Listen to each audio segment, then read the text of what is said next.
Assalamualaikum warahmatullahi wabarakatuh. Perkenalkan, nama saya Rizka Sawati dengan NIM 23591149, Program Studi Pendidikan Guru Madrasah Ibtidaiyah.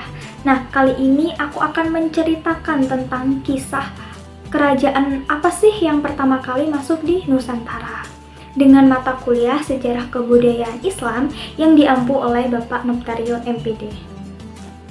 Oke teman-teman, jadi kali ini aku bakal ceritain secara simpel, secara singkat. Sebenarnya tuh kerajaan yang pertama kali masuk di Nusantara itu kerajaan mana aja sih? Oke, di sini kita akan cari tahu jawabannya sama-sama. Mungkin di sini banyak dari teman-teman yang udah pada tahu, dan mungkin di sini teman-teman tuh dulunya tuh diajarin bahwa kerajaan yang pertama kali masuk di Indonesia itu adalah Samudra Pasai. Akan tetapi, menurut hikayat Raja-Raja Pasai yang merupakan sastra Melayu tertua, Samudra Pasai ini bukan kerajaan yang pertama kali masuk di Indonesia, melainkan ada nih salah satu kerajaan tertua, yaitu Kesultanan Perulak atau Kesultanan Perlak. Nah, Kesultanan Perlak ini berdiri sekitar tahun 840 Masehi di Perlak, Aceh Timur, yang dipimpin oleh seorang raja yang mempunyai gelar Merah, yang artinya Maharaja. Nah, rajanya ini mempunyai nama asli yaitu Syahrir Nui. Nah, Syahrir Nui ini akhirnya tertarik untuk mempelajari agama Islam lewat seseorang yang bernama Syahid Ali. Karena hubungan mereka semakin dekat antara Syahrir Nui dan Syahid Ali ini, akhirnya Syahrir Nui mendapat hidayah dan memeluk agama Islam. Tapi perlu dicatat, yang memeluk agama Islam di sini masih rajanya, belum kerajaannya. Karena hubungan antara Syahrir Nui dan Syahid Ali ini semakin erat, Syahrir Nui ini akhirnya inisiatif lah untuk menikahkan Syahid Ali dengan adiknya yang bernama Tansir Dewi. Nah, dalam pernikahan Tansir Dewi dan Syahid Ali, mereka mempunyai seorang anak yang bernama Syahid Abdul Aziz. Singkat cerita, Syahrir Nui ini wafat pada tahun 840 Masehi, dan tahta Perlak ini jatuh ke Syahid Abdul Aziz. Nah, di kepemimpinan Syahid Abdul Aziz inilah Perlak resmi berubah menjadi Kesultanan Islam. Yang dulunya itu Kesultanan Perlak kan bercorak Hindu-Buddha. Nah, sekarang resmi menjadi Kesultanan Islam. Nah, kemudian Syahid Abdul Aziz ini mendapatkan gelar Sultan Alaiddin Syahid Maulana Abdul Aziz Shah dan memerintah selama 24 tahun dari 840 Masehi sampai 864 Masehi.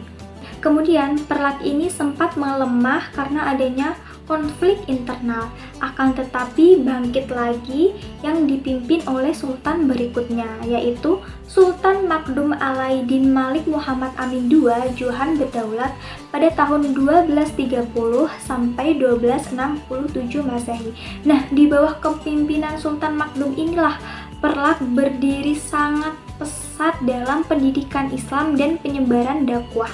Melihat kejayaan Kesultanan Perlak, datanglah seorang pemuda yang bernama Merah Silu dari daerah Samudra yang letaknya di utara Perlak di pesisir Aceh. Nah, Merah Silu ini datang niatnya untuk mempersunting anak dari Sultan Makdum, yaitu Putri Ganggang Sari.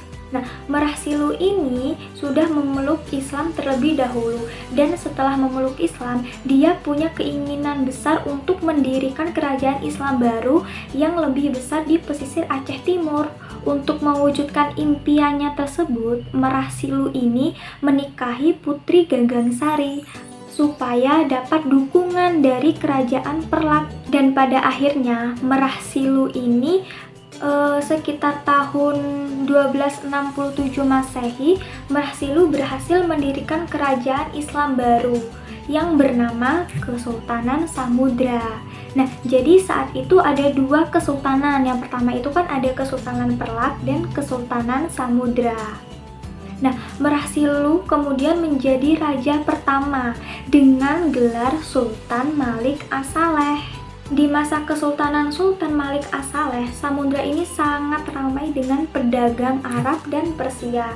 Ekonominya pun berkembang sangat pesat. Nah, di sisi lain, Kesultanan Perlak ini mulai redup karena aktivitas perdagangannya ini berpindah ke daerah samudra. Kemudian singkat cerita, Sultan Malik As-Saleh ini wafat pada tahun 1297 Masehi dengan memimpin kurang lebih 30 tahun lamanya. Kemudian tahtanya ini dilanjutkan oleh putra sulungnya yang bernama Muhammad Malik Az-Zahir I atau biasa dikenal dengan Sultan Muhammad I. Nah, di masa pemerintahan Sultan Muhammad I inilah beliau itu memperluas wilayah samudra hingga ke wilayah Pasai. Dan beliau inilah yang menyatukan antara Kesultanan Samudra, Kesultanan Perlak, dan kerajaan-kerajaan kecil di sekitarnya menjadi satu kesatuan kesultanan Islam besar yang bernama Kesultanan Samudra Pasai.